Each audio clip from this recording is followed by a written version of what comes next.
Hey guys, I'm Connor. And I'm Natalie. Coming up later on WSRH Extra. Flags for a Cure. Plus, a behind the scenes of the fair. Plus, school lunches.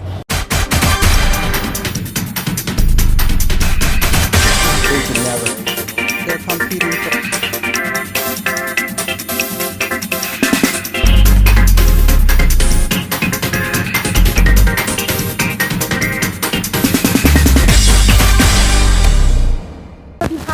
Look at the South Florida Fair. Let's go to WSRH Extra reporter Rebecca Wise for the details.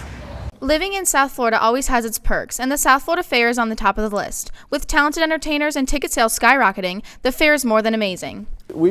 For the fair, we would typically sell about 300,000 or so, and it varies from year to year, admission tickets to the fair.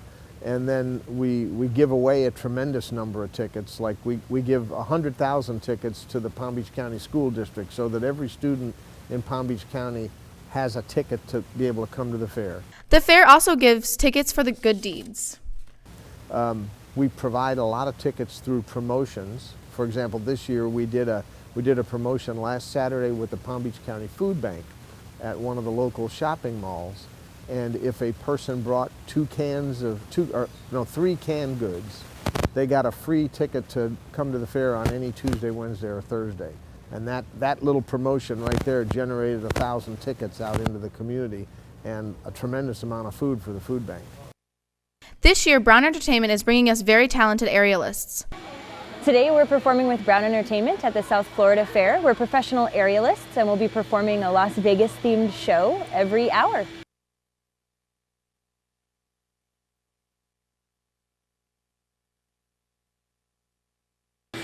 We have a number of different apparatus. Katie will be performing on straps and lyra. I will be doing silks and trapeze, and there are other aerialists here as well using different types of aerial equipment. We also got to talk to the man behind the sand sculpture. The fair has hired us, and they've had sand sculptures here for a long time, and we've done the last 4 or 5. Along with great entertainment, the sand sculpture is returning again this year with the Vegas theme. 2 sculptors started on it 2 days ago. So a lot of the grunt work has been done behind the scenes, the packing, the building the boxes.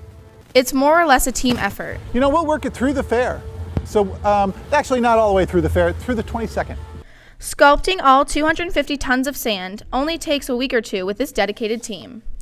But the most interesting part is where they get the sand. Sand actually comes from another sand sculpture. This was the West Palm Beach Christmas tree. If you thought behind the scenes were cool, just wait till you come out and experience it for yourself. For WSRH Extra, I'm Rebecca Wise. Give me an S. R. H. S. Seminole Ridge competition cheer. Let's go to WSRH Extra reporter Christina Costanza for more. Every year, high school competitive cheerleading teams come together to participate in the state's competition to hopefully bring home a title. This year, States is at Silver Spurs Arena in Orlando on January 31st. Seminole Ridge cheerleaders and coaches are hoping it's their year to bring home that first place.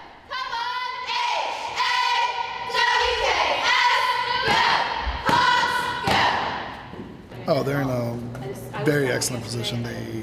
They are working hard, their spirits are high, and I think they're ready. After losing about 20 seniors last year, there has been many difficulties and changes.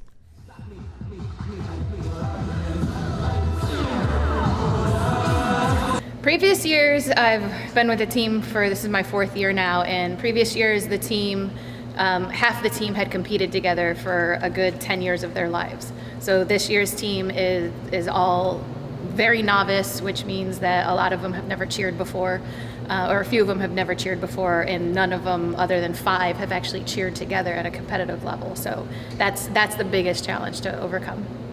Even with practicing 4 times a week and doing their routine full out multiple times, the cheerleaders and their coach agreed there are still some things they need to improve on. We need to work on actually the team coming together because we're all separate and have our own cliques, so we just need to bond and then have that team. They need to improve their confidence. Right now they're lacking on their confidence in themselves and in each other. So as soon as they get over that hurdle, they'll be unstoppable. Good luck to the cheerleaders at States. For WSRH Extra, I'm Christina Costanza.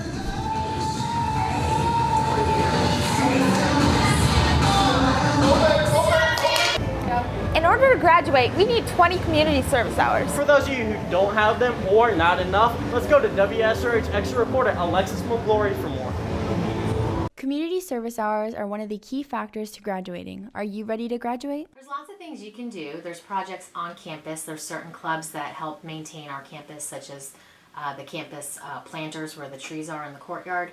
You can also volunteer in local agencies in our community.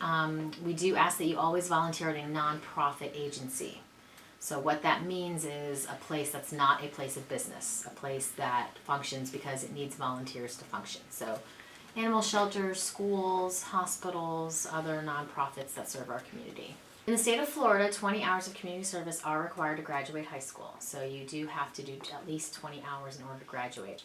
You can pick up the log sheet in our guidance office. You can also access it on Edline. If you haven't been to our guidance page on Edline, you go to the tab that says school and then guidance, and then you'll see a tab specifically for community service. So you can actually download the form at home on the computer or pick one up in the office.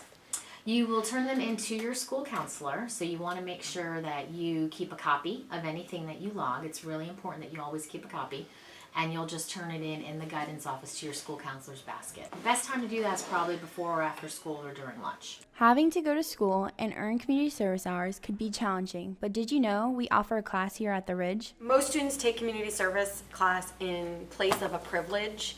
So for example, you have junior or senior privilege. You don't get a grade for that. It's like a nothing on your GPA, whereas community service class would give you a grade. So it is a way to boost your GPA. It's also a way to get your hours. You'll get way more hours than you would need for graduation. You have to get 39 hours a quarter. So you can take it as a half-year class, you can take it as a full-year class, and all your hours add up. Some students do go beyond the 20 hours necessary to graduate. Amber Pelicone, a junior, has earned over 100 hours. I have around 125 hours, and I get them mostly from volunteering at the local library. And the benefits of volunteering, I guess, would just be getting the hours, and it just looks good on your college applications. With a wide variety of choices, there is many opportunities to receive the 20 hours you need to graduate. For WSRH Extra, I'm Alexis McGrory. So Nat, I've noticed you changed your hair from last year. Yeah, hair color is so last year. Let's go to Brittany to find out what else they're leaving in 2014. Every new year marks the time to make new resolutions. With this universal tradition, many times this can lead to disappointment. Some resolutions may be very common. My New Year's resolution is to get a job. My New Year's resolution is to get better grades in school. My New Year's resolution is to be more positive. My New Year's resolution is just to get through this year and, do good in college. Well, my number one New Year's resolution is to never give any interviews that would be broadcast on television. All right. All right, my number two resolution would to be a better driver. And some resolutions may be very unusual. To eat more macaroni. My New Year's resolution is to glow up this year. To turn into a tiger. To be the best twerker at the school. My New Year's resolution is to race more. I hope we all stick to our resolutions. For WSRH Extra, I'm Brittany Snowball. Every year, the community rallies together to support a great cause, Flags for the Cure. Kelly Matthews has more on that story. Over Christmas break, the Acreage geared up for one of its biggest events of the year, the 8th annual Flags for the Cure flag football tournament. We got the opportunity to talk to the directors Keith Shivers and Chris Matthews to find out how the event got started.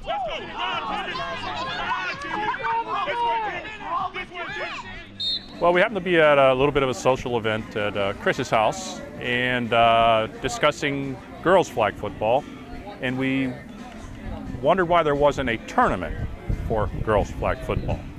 And as the conversation progressed, it kind of turned to, well, why don't we do a tournament for girls flag football? Chris and I, we discussed a little further after that night, and then we started gathering other people who are dedicated to the sport and out here coaching on the board of the existing girls flag football.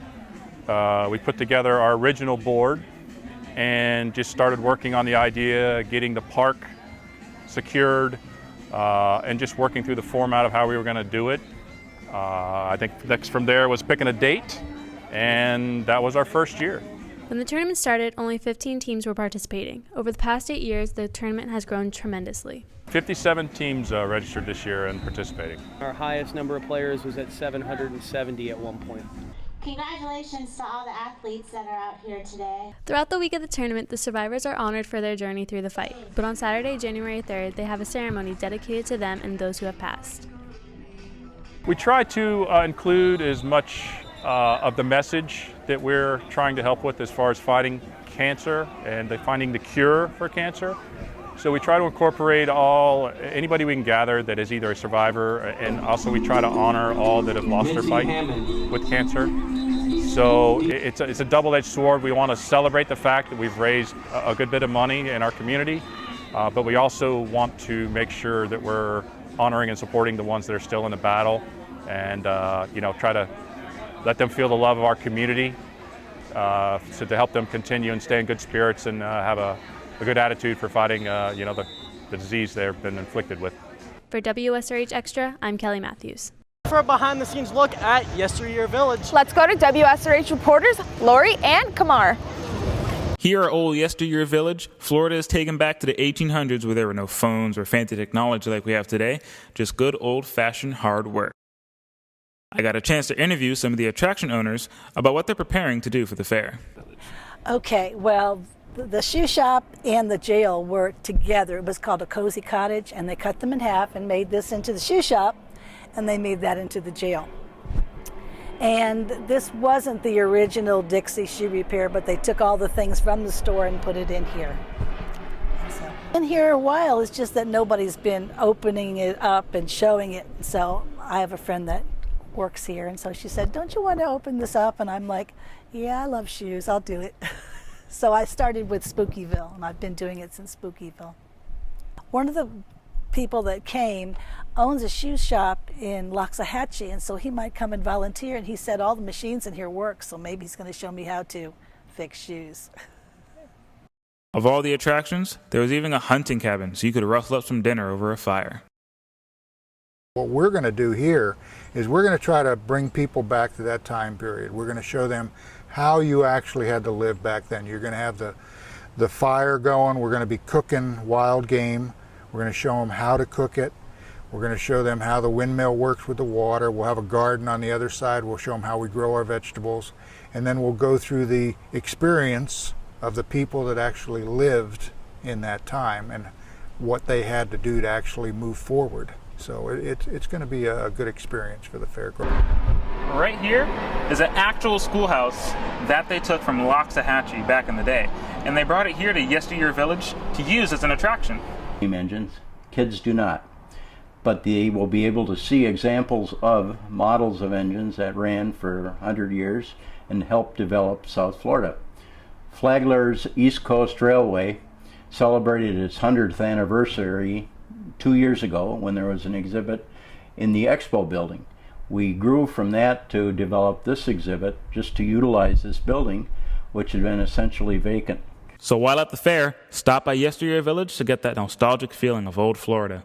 Reporting in Royal Palm Beach for WSRH Extra, I'm Kamar Simmons. Some people say that fair food isn't healthy for you. And some say that school food isn't either. Let's go to WSRH Extra reporter Alexis Hurtado for the details. School lunch is something we deal with every day, whether we eat it or avoid it. Let's see what students think.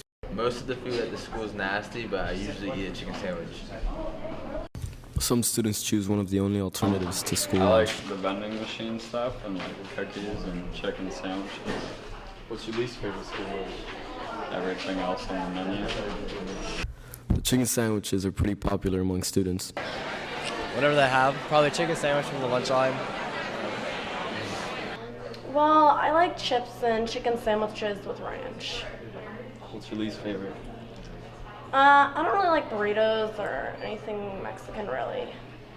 Some students are too fond of the chicken sandwich. Instead, they choose a healthier path. I like the salads. I don't like the chicken sandwiches. Some quality salad, I'm not gonna lie. Ms. Johnson knows exactly what the students' favorite lunch is. The chicken sandwiches, they fly. Those are the ones that go. Even Ms. Johnson has her favorite school lunch. The taco or the fajita.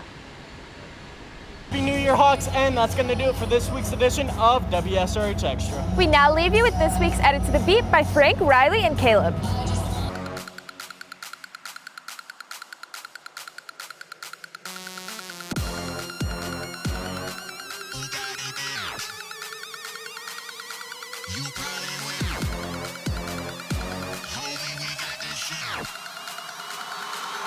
We got this.